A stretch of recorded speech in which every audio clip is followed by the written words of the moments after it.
Hi there. I just want to say thank you so much for filling out those questionnaires. I have a much better idea of who you are and where you are as a class. And it seems to me that Mr. Carruthers has focused on the three theoretical frameworks: conflict theory, functionalism, symbolic interactionism, and he has addressed social problems, culture, and stratification. And we'll finish stratification this week, and you'll have a short quiz on it next week. And we'll continue to use the three theoretical frameworks as we move forward. These are all really, really important parts of sociology. Now, one aspect of sociology that it's not clear has been addressed is that sociology is a science devoted to understanding society. So as a science, it is based on reproducible data. So it's continually evolving as we gather more data and as we gain better technology to get data and to interpret the data. And people are really complex beings. It's difficult to get data. It can be difficult to ensure the accuracy of the data. And there are very high ethical standards for collecting and also for interpreting the data. There are limitations to the data, as there are in any science, and sociologists do their best to interpret that data. So it is always right to question how's the data obtained, who funded the study, is the study peer-reviewed, which means it was critiqued by people who know what they're talking about, what are the limitations of the data, what are the limitations and weaknesses of the interpretation. That is completely appropriate to ask those questions. Now, it doesn't go into this in the textbook that I can really tell, but everything that is in your textbook has been published and peer-reviewed. So there aren't going to be any any reports or studies that were funded by someone who had an interest in the outcome of the study. And if it is, it would just be an example of what not to do.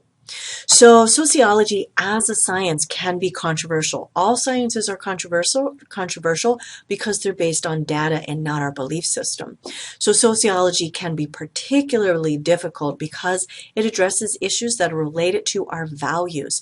And having our values questioned or challenged can be actually quite traumatizing because it's how we define ourselves. So intellectual strides are made when challenges occur. But if you have any problems or questions or concerns about what we're covering in class, I encourage you to discuss the matter with me.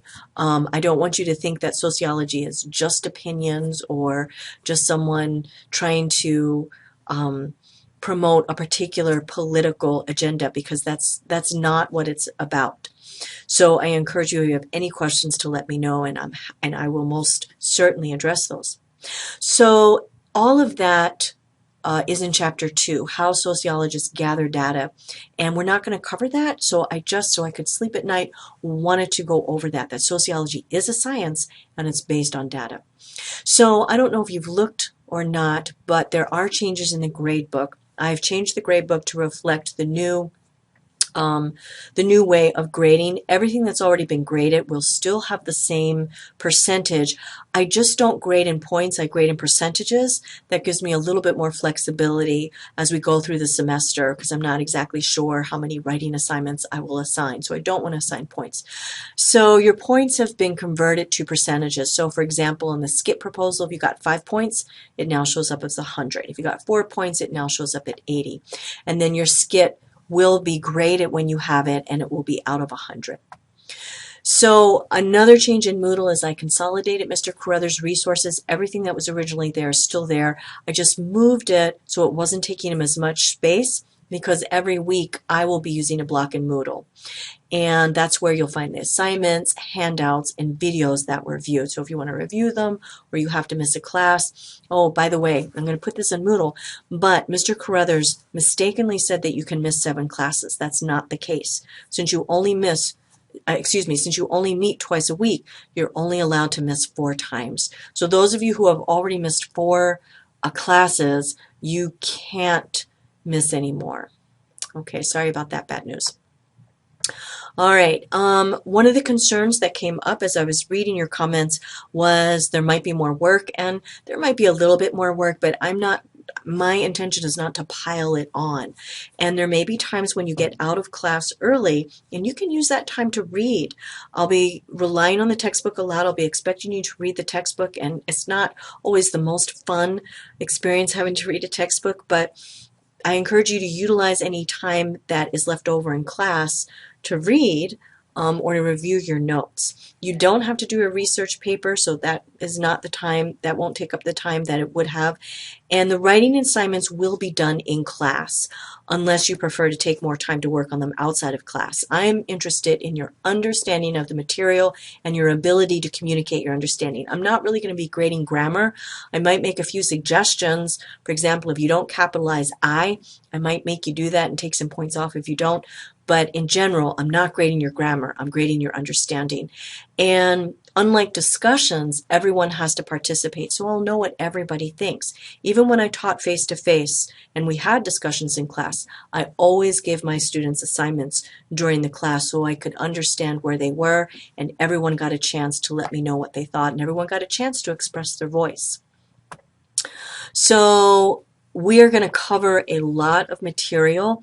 I'm going to be posting the PowerPoints for each chapter, and then there are also course summaries, which are really helpful because, as I said, the chapter covers a lot of material and it can get a little boring. I'm not saying you can't read it, but the course summary may help you kind of figure out the important points in the textbook.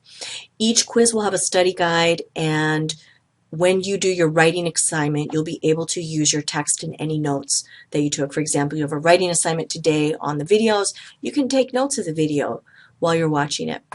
And the videos aren't going to be long. So today you're going to have your first class discussion, and I'm really curious to see how this is going to be. I encourage you, after you finish your writing assignment, that you share your insight with others. It's really important that you respect other people's viewpoint. I encourage you to avoid the tyranny of agreement. As people, we love to have people that agree with us. It helps us feel validated. It helps support our own sense of who we are.